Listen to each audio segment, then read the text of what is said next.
के मालेगांव के एमएलए साहब मुफ्ती इस्माइल साहब के साथ आज हम जाकर जो एसआईटी गवर्नमेंट ऑफ महाराष्ट्र ने बनाई है, एडिशनल एसपी अनिकेत साहब से हमने मुलाकात की और उनसे हमने रिप्रेजेंटेशन किया। मेरा मानना यह है कि महाराष्ट्र में एनडीए को, ख़ास तौर से बीजेपी को इस बात की बड़ी तकलीफ़ और मलाल है कि उनके दोनों प्यादे हार गए, एक पार्लियामेंट के इलेक्शन में और दूसरा विधानसभा के चुनाव में। तो इसलिए वो अपनी शिकस्त को हज़म नहीं कर पा रहे हैं और गैर ज़रूरी तौर पर इस तरह का उन्होंने एक एसआईटी तश्कील दिया है।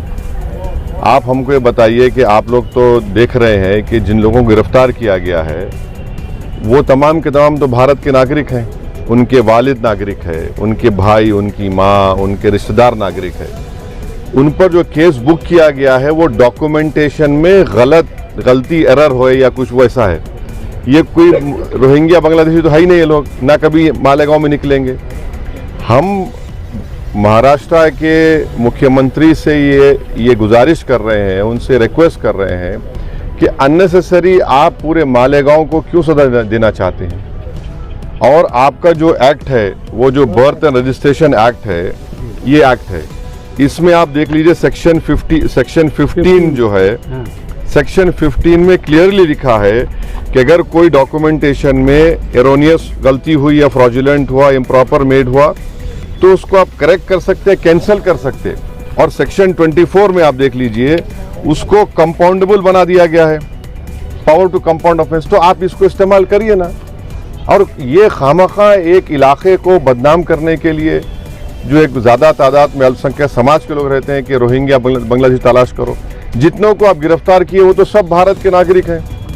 पेपर में गलती हो सकती है, तो हम एडिशनल एसपी साहब से बोले कि आप यहाँ पर जो लोगों को बुला रहे हैं उनके साथ एक आदमी को अकम्पनी करने दीजिए, और जो धाराएं लगाई गई हैं 120B, इतने सीवियर धाराएं हैं, उसको दोबारा हम उनसे बोले कि आप देखिए उसको।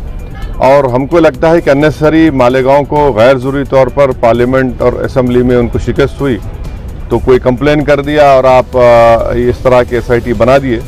तो ये हमारा ये मानना है कि यहाँ पर ना कोई रोहिंग्या है, ना कोई बांग्लादेशी है, मगर जो गिरफ्तारी अमल में आई है वो तो डॉक्यूमेंटेशन के ऊपर है।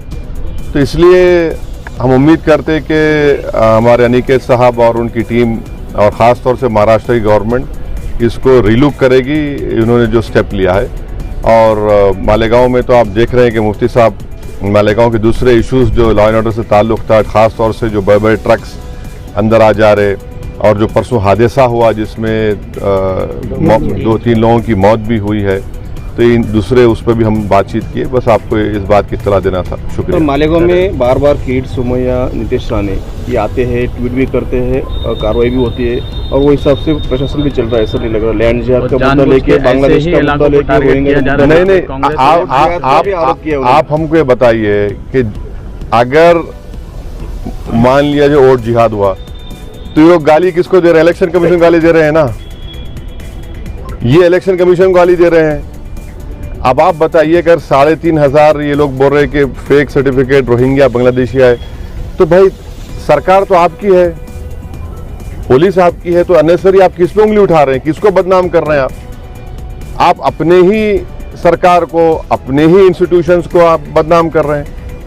वोट जिहाद क्या मतलब? भाई यहाँ जनता ने वो फ्री एंड फेयर इलेक्शन हुआ, नहीं हुआ?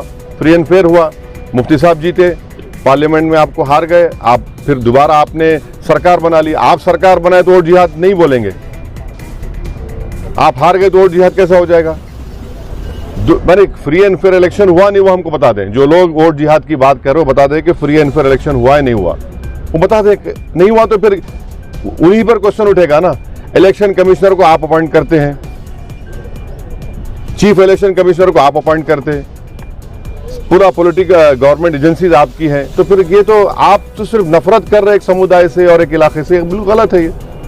मालेगांव शहर में अभी हिंदू सकल संत का एक प्रोग्राम हो रहा है, जिसमें 2008 में साधु प्रज्ञा सिंह को मालेगांव लाके सम्मानित करने की बात हिंदू समाज की ओर से की जा रही है। इसको आप कैसे देखते हैं? देखिए, हम तो सिर्फ यही कहेंगे कि इतने लोगों की मौत यहाँ पर हुई है, और उसमें एक्यूज्ड हैं वो, आप ज़रा उन मरने वालों का तो ख्याल रख लीजिए।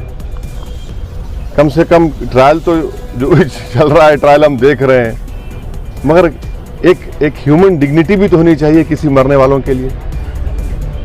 आप जख्म पर नमक नहीं बल्कि जख्म को खोलने की आप कार्रवाई कर रहे हैं, तो गलत है ये। तो इसको तो पुलिस से हम रिक्वेस्ट करेंगे कि इस तरह के प्रोग्राम्स को वो देखें, गौर करें, उसके बाद अपना डिसीजन लें।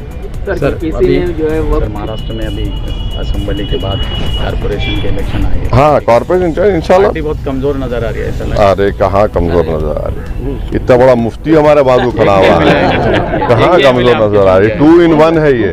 एक MLA चुन के आया। हाँ तो ये अरे भाई, जंगल में एक ही शेर होता है ना।